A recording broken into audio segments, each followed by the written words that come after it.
At 12:29 a.m. on January 19, 2005, after nearly 2 decades on death row, Donald J. Beardsley was pronounced dead at San Quentin State Prison by lethal injection. He was the first death row inmate to be executed in California under Governor Arnold Schwarzenegger, a man who was given a chance to start over but chose the path of crime again. We will delve into his criminal past, explore his choice for a last meal, and his final words before his life came to an end. Due to the serious nature of the case with violent details, viewer discretion is advised. All descriptions are based on case files, testimonies, and verified sources presented with care to respect the victims. The story takes us to Redwood City, California. April 5, 1981. Police received a call. At a remote location, they discovered the body of a young woman. The victim was identified as 19-year-old Patty Geddling. The scene indicated a violent struggle, and the cause of death was a gunshot wound. But what caught the investigators' attention was not just the brutality of the crime. Near Patty's body, they found a small piece of paper with a phone number written on it.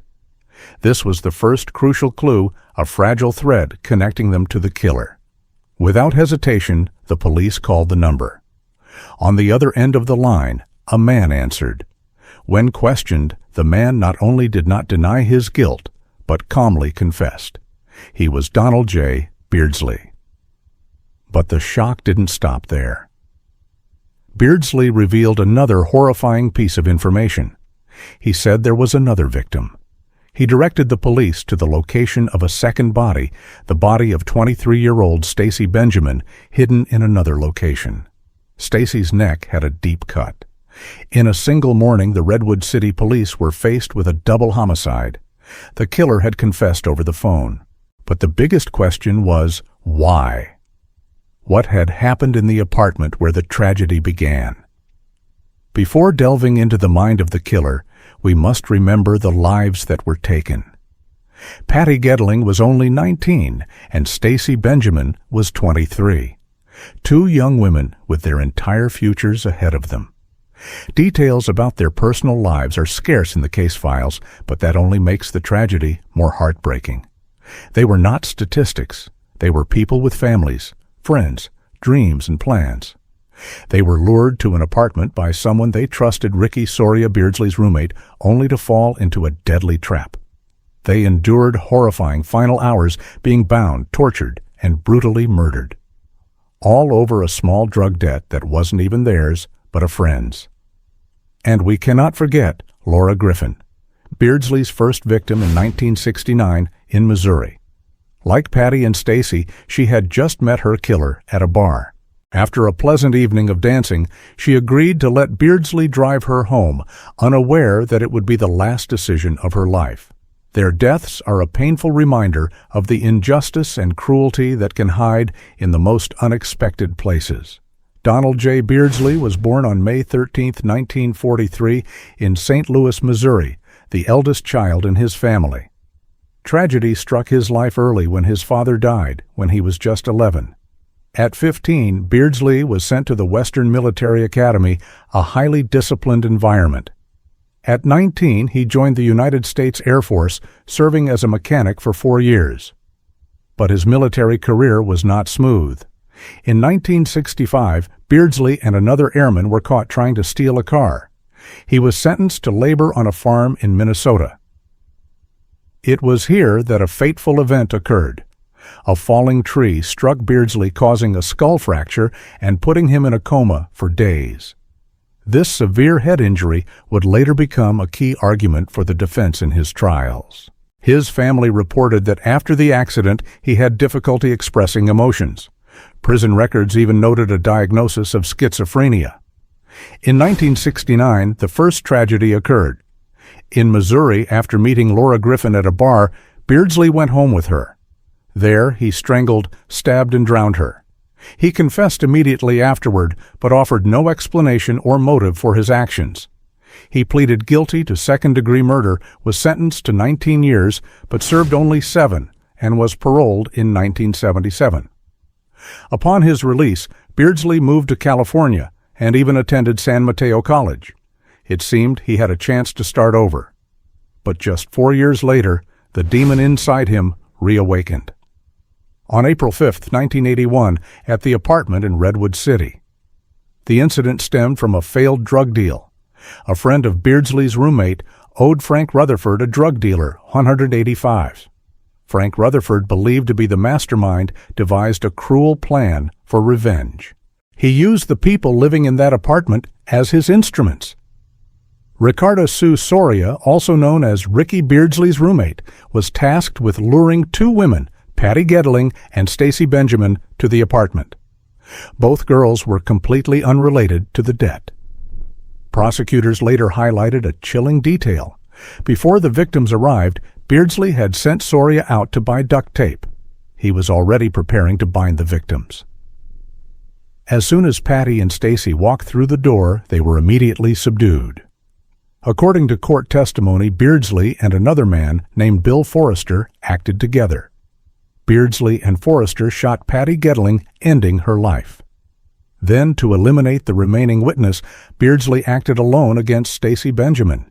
He used a knife to inflict a deep cut on her neck, ending the life of the second victim. A cold-blooded, calculated act, all for $185. The investigation and arrest proceeded with surprising speed, largely due to Beardsley's own confession. The only clue at Patty Geddling's crime scene was Beardsley's phone number. When the police called, he did not prevaricate. He admitted to being there to participating in the murder. This unexpected cooperation culminated when Beardsley calmly showed the police where Stacie Benjamin's body was hidden.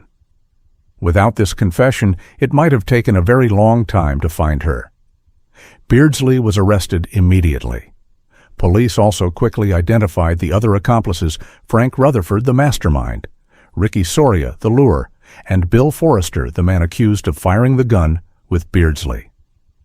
While checking his record, investigators were stunned to discover a crucial fact: Beardsley was still on parole for the 1969 murder of Laura Griffin. This immediately made him eligible for the death penalty due to the special circumstance of a prior murder conviction. The trial of Beardsley and his co-defendants captured public attention. The prosecution painted a clear picture: this was a carefully planned murder for money.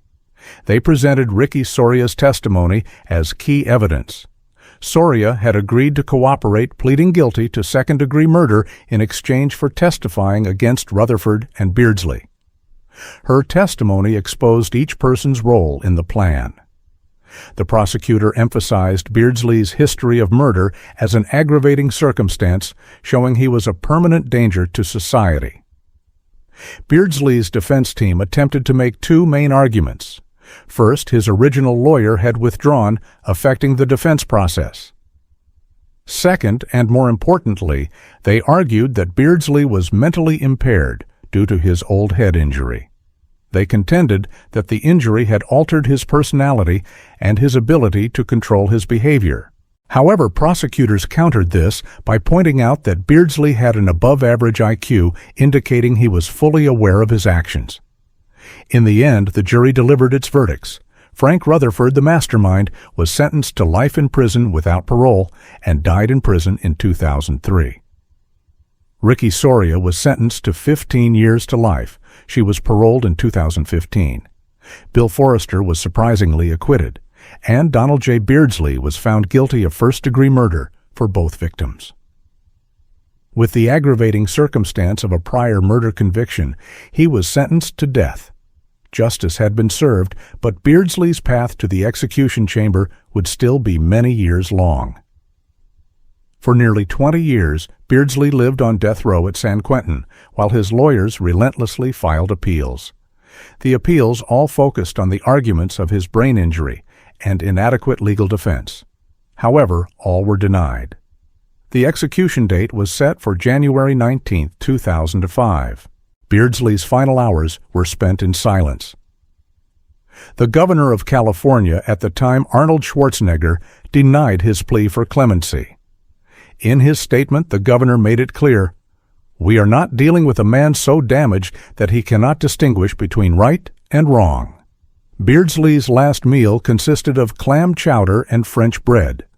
When he was brought into the execution chamber, Beardsley showed no resistance. He lay down on the lethal injection gurney quietly. When asked if he had any last words, he declined. Donald J. Beardsley had no final statement. At 12:29 a.m., Donald J. Beardsley was pronounced dead, closing the chapter on the life of a murderer. The victims' families were present at the execution, witnessing the end of the man who had caused them indelible pain. Donald Beardsley paid the price for his crimes, but the stories of those involved continued. The mastermind Frank Rutherford died in solitude behind bars. The lure Ricky Soria was freed after many years and lives a secluded life. The case of Donald J. Beardsley leaves many questions. Did the brain injury truly affect his behavior, or was it just an excuse for an inherently cruel nature? He was given a second chance after the first murder, but why did he throw it away? Perhaps we will never have satisfactory answers. But one thing is certain. 3 women, Laura Griffin, Patty Geddling, and Stacie Benjamin, are gone forever. Their story is a painful warning about misplaced trust and the price of violence.